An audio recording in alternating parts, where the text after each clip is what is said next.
Okay, we are live. I want to just do me a favor to share this video. Give a couple of seconds to start. Just share the video to quite some people that will be on board. Thank you so much.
Okay, let me know you are coming in from wherever you are.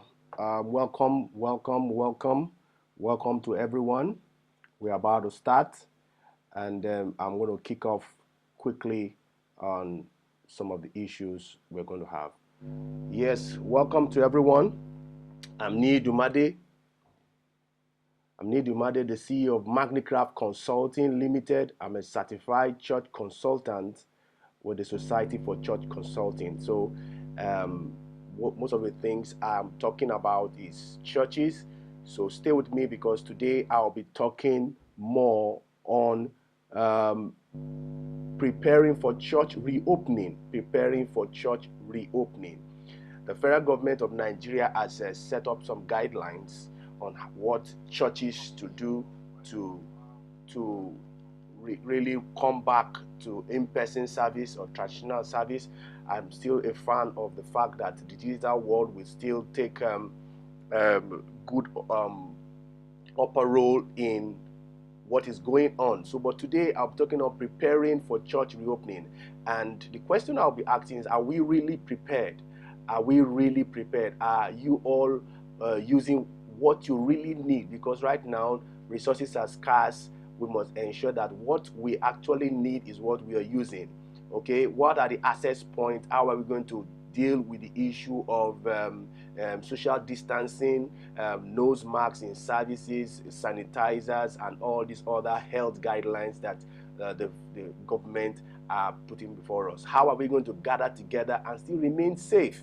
The crowd control, the seating arrangement, making sure that we don't get a second wave of the coronavirus. How do we, how are we going to stand strong despite this, if there's a possible second wave of the virus?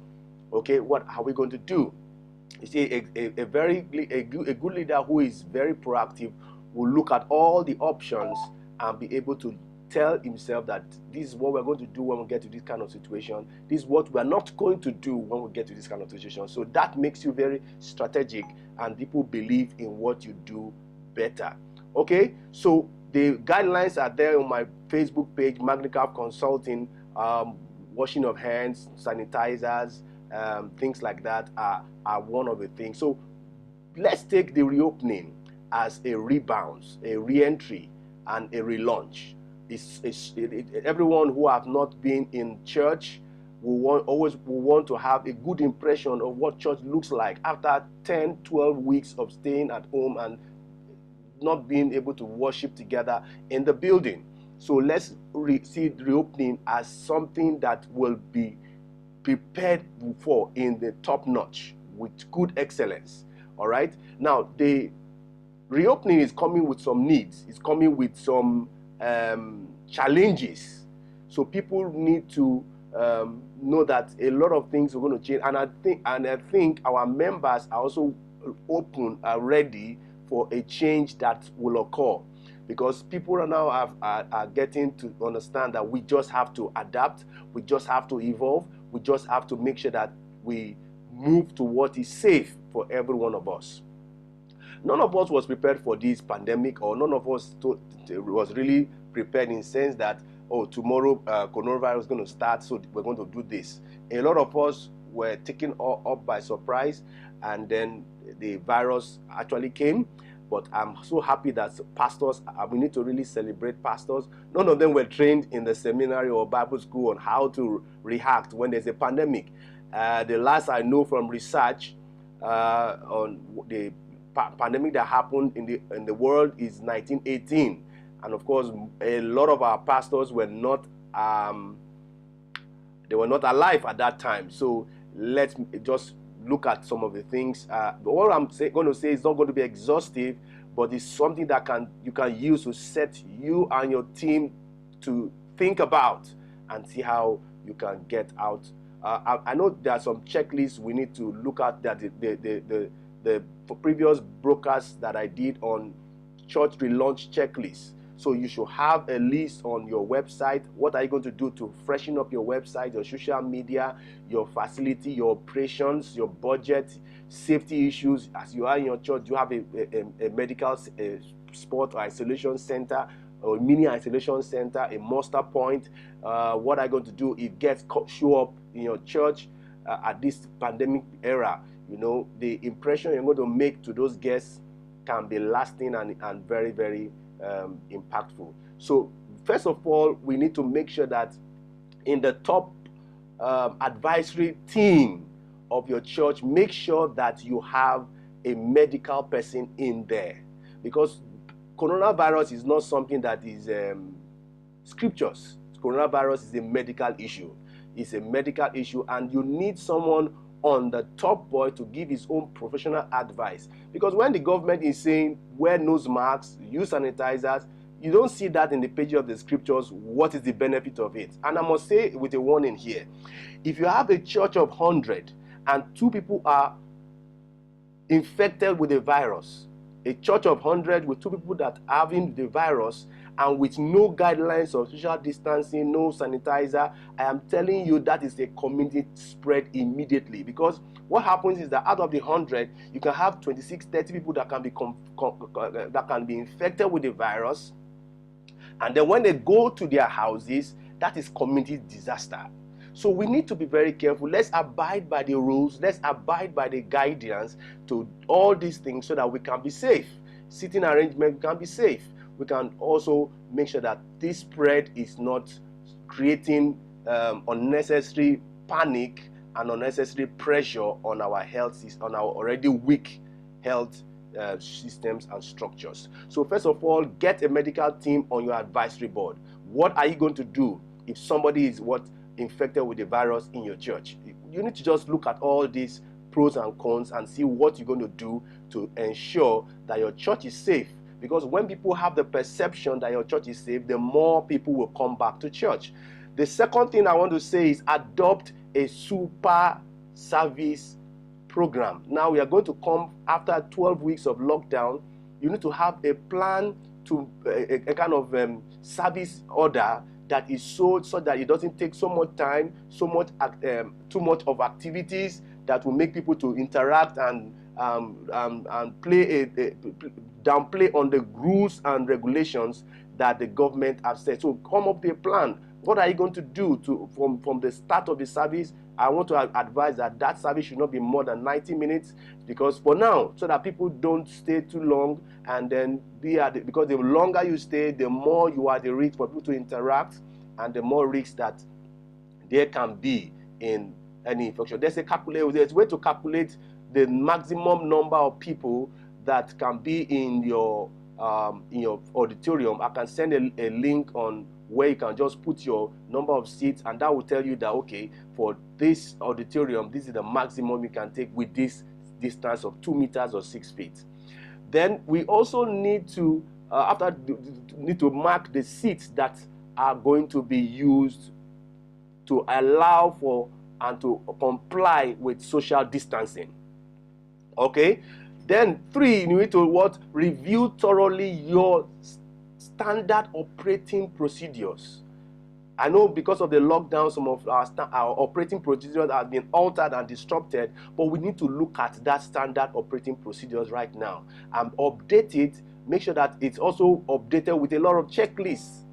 Are there sanitizers? Instead of using door locks, can we combine to a door that we cannot use handles, so that it reduces the chances of people touching? And then so there are a lot of checklists for your restroom, checklists for everything, that you know that everything is actually done properly. All right, done properly. So revise thoroughly your standard operating procedures, your processes, your checklists. Okay, your checklist, are they going to match the challenges we are facing right now? Are they going to match the kind of needs we are facing right now? Safety checklist, restroom checklist, your facility checklist, your maintenance checklist, your website checklist. We need to look at all of them one after the other. If you need a help, you can reach out to me. I can give you some of those checklists that will help you to be able to know. Because the truth about it is that what spoils a pot of soup, is not a lot of things. Just one little thing, just maybe too much of salt is messed up, or too much of pepper, or not enough of oil is messed up. So we need to make sure that we are procedural. So first, review thoroughly your standard operating procedures. Now, because that procedure will not run itself, we need to make sure that we revise and audit our volunteers. A lot of churches are not using their volunteers because of the lockdown. All these greeters, all the people that we are not using, and we should be able to digitalize all these roles. Okay, revise and audit the roles and the volunteers you have, and make sure that you retrain them, you reskill them, and retool them. Maybe the tools they were using before need to be upgraded. The tools they were using before need to be compliant to what is the guideline the government is giving to us as a church.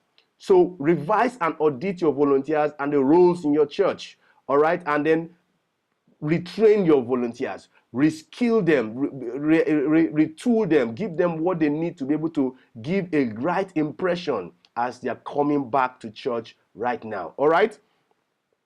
Thank you, Mike Borimens, for joining. I can see you there. All right, then we're going to go on design an ideal team structure. Right now, because of the lockdown, there's a lot of disruption. Can you reinforce the kind of communication structure, relationship structure, accountability structure that will help your church to bounce back and have a great re-entry into the church? Design an ideal team structure and let everybody understand that structure. Let everyone understand that this is what we're going to use to be able to springboard back to our new normal. All right. Now, the truth about it is that there's some health concerns. That's the senior adult and the children. I can remember my daughter who is 2 years old. I went out with her to visit someone, and then I was wearing my nose mask. And my daughter was a bit confused, looking at me, Daddy, what's happening? You're covering your nose. The truth about it is that for children, that can be a kind of psychological negative impression for them. So that's why I'm saying that your advisory board, make sure you have a medical team there. How are you going to make sure that the senior adults are well taken care of? The aged among us, what are you going to do? Because the coronavirus is really not nice with children and the aged. So what are you going to do? Those ones who are 65 and above in your church, you have to find a way to make sure that you don't expose them unnecessarily to this virus. All right. Live streaming options. What are we going to do when we start the in-person person service? I want to believe that you should keep that live streaming on strong and okay, because if you are not, if your plan is to make sure that the elderly ones do not come back to church, they have to have an option, which is the live streaming, for them to be able to hook up with your service. All right. But then note this, also I've said it before, that our church has moved from a traditional church trying to have a digital presence, but no, now the pandemic has forced us to have a digital presence trying to come back to a traditional church. Okay, so what next again are we going to do? We need to also make sure we avoid burnout. In the pressure of comeback like this, we need to make sure that we avoid burnout, so that burnout does not make us not to be compliant to the guidelines that the government has.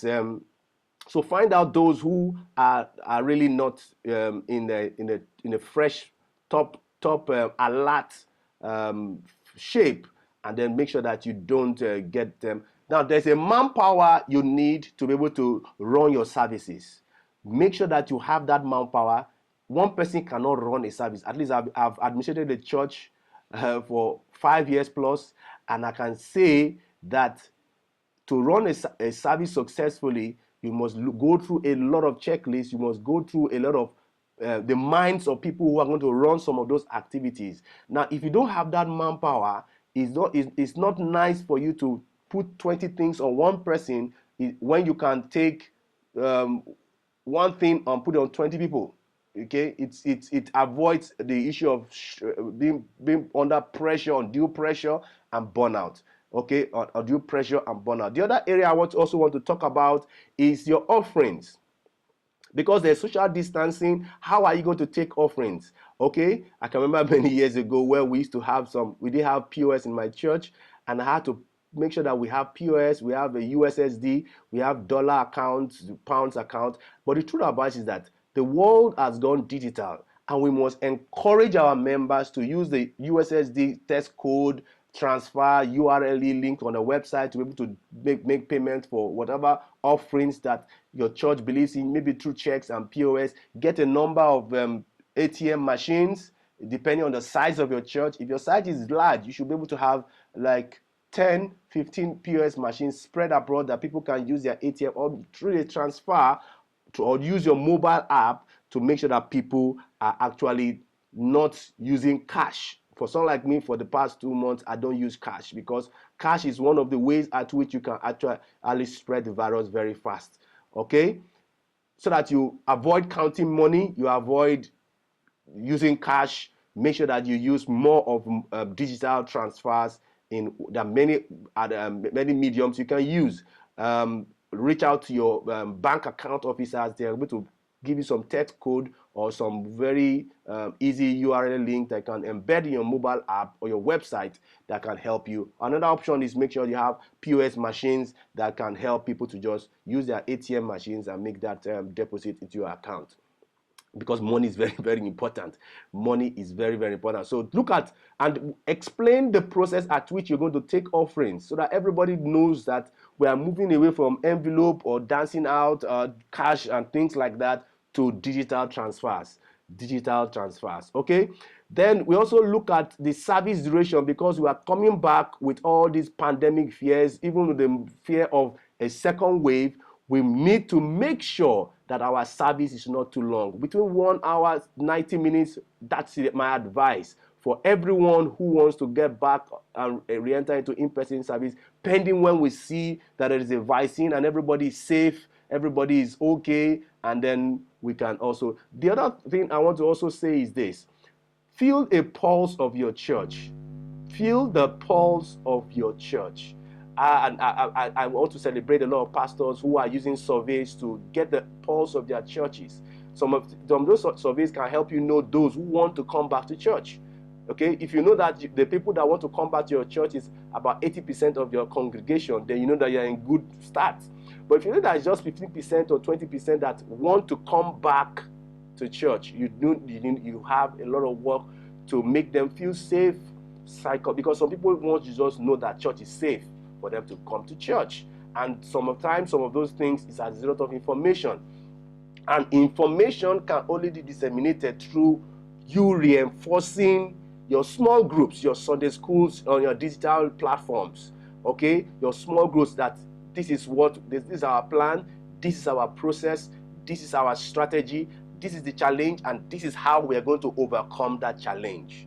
Okay, and lastly, I will say this. I know I've said that before. Set up a systemic campaign to call every of your members, so that I can have a feel of what is going on. Okay, call all your members, know their state, reach out to them, feel the pulse through a survey, make it easy, and then you now make it easy and comfortable for a relaunch, a reopening, a re-entering, and a rebound of your church services.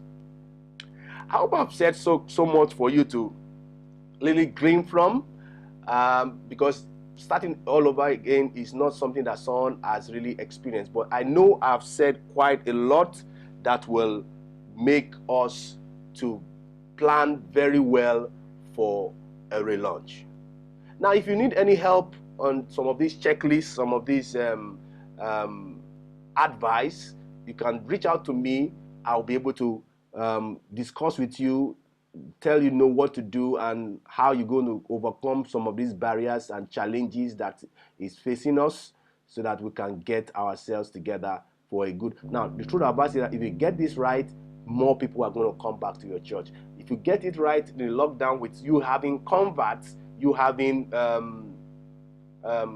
guests during the lockdown, you can also use that to be able to relaunch your church with more. But then let's ensure that we abide by the guidelines given to us by the federal government, given to us by our state government and our law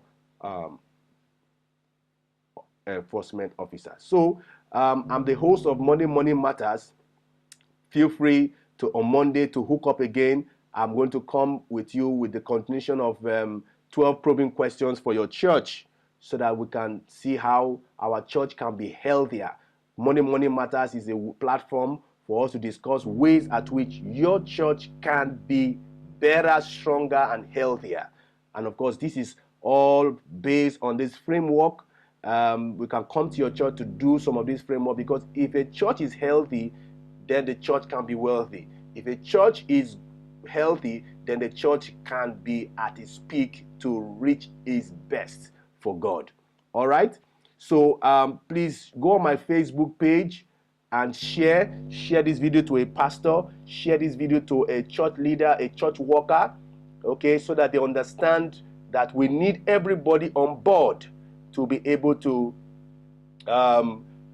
make sure that our relaunch, our reopening, our re-entry, and our rebounds, and our coming back to in-person service can be better and better and better. Okay, so I want to wrap it up here. Go on my social media handle, that's my contact. If you have any questions, please reach out to me. I'll be able to private chat me. I'm going to get your questions to you with a good answer, and also get you on my mailing list to get some of these updates I have. So please, this is preparing for church reopening. I know I've said quite a lot of things. Go back over again and listen over and over again. First of all, make sure that there's a medical team on your top senior leadership team or advisory team. Make sure that you have a superb service program schedule. Make sure you also have a plan for your seating arrangement to ensure that you have been able to comply with the social distancing guideline. There's a calculator that we can use. I'll put it up in a post note where you can just put on the number of seats. That will tell you the maximum people that can stay with the allowable social distancing. We also talk about retraining, skilling, and retooling your volunteers and staff.